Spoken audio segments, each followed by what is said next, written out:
the majority of the people that come to me with questions about their business are centered around which project to go for, whether they should make that decision and say yes or say no, whether it's to go to that big event that is going to cost them £2,000 in hopes of getting sales, or whether they should partner with that person across the pond, or whether they should embark on this new area of their business.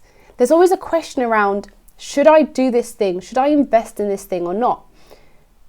And in that, I guess the question comes down to, is it worth me spending my time, money and energy on this new thing? Will it pay off?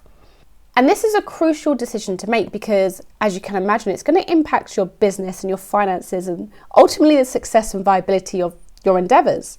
So, in this video, I want to talk about that. I want to give you a couple of frameworks, a couple of tools to help you make those decisions. It's what I use in my own company. It's what I use with the companies that I sit on as a board director for. And it really helps you gather your thoughts and get very clear about the pros and cons.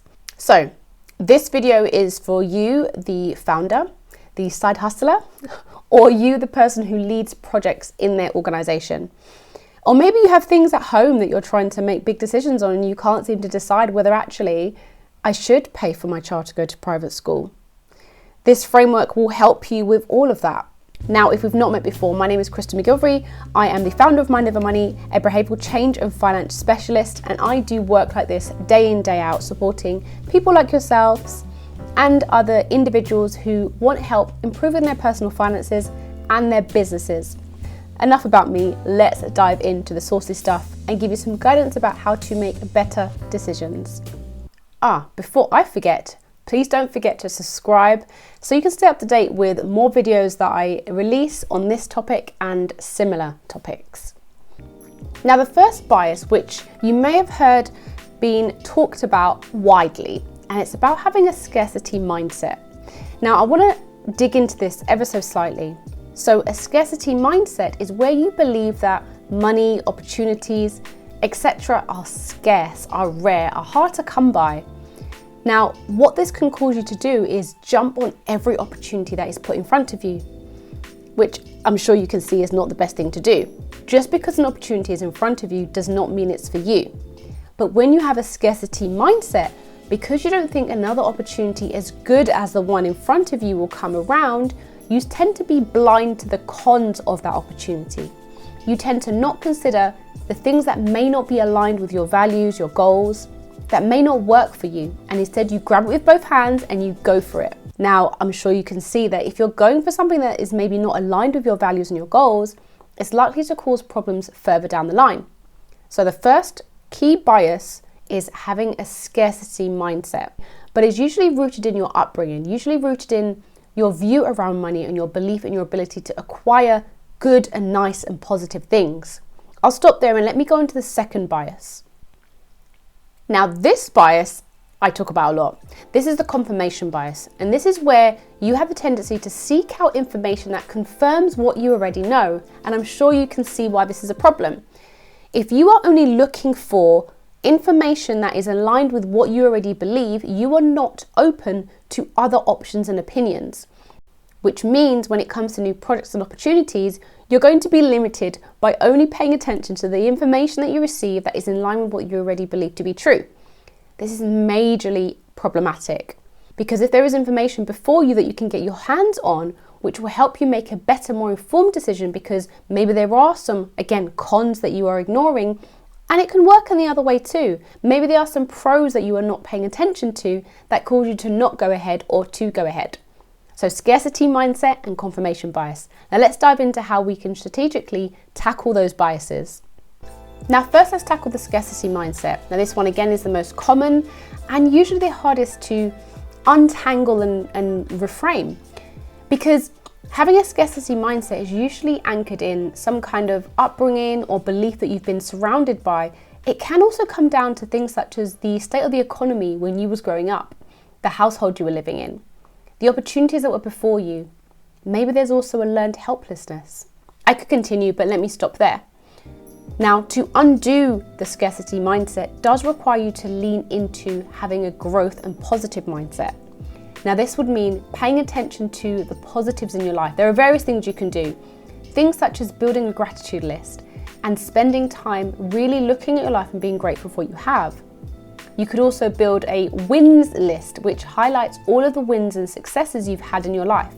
All this is doing is highlighting all the positives that has come before you and has been for you, and will help you reframe your life into a positive light, such that you can see that good things do come to you. Question the reasons for the outcomes that you've achieved.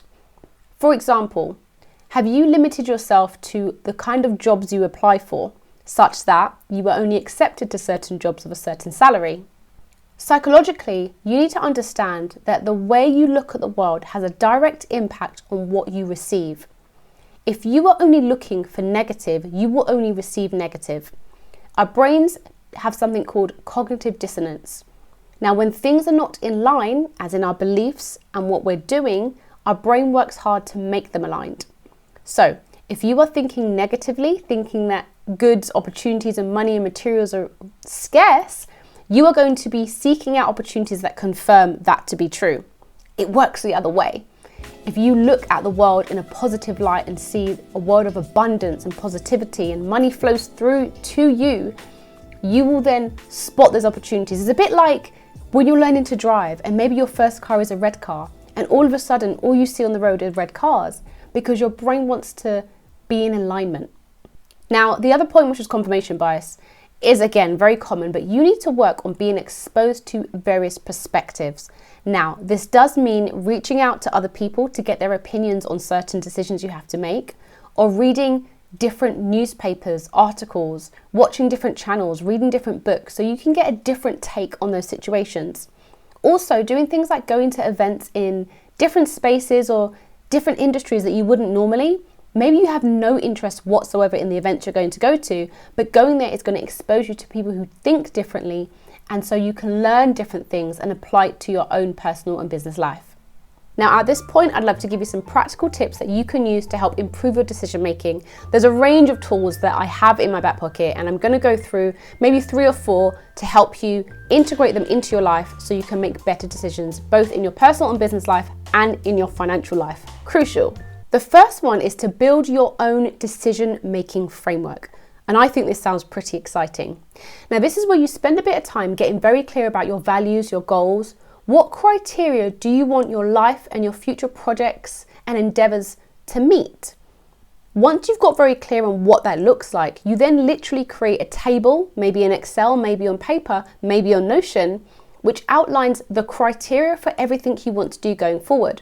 So for example, maybe you have a value that is all about community, and everything you do, you want to be aligned with serving the community. That would be one of your pillars for your criteria, which will then mean when a new opportunity arises, and although the pay packet may be really high, or maybe you get an opportunity to work with someone who's really impressive, if it doesn't meet your criteria for having a community value, there's a big red X that goes next to that opportunity.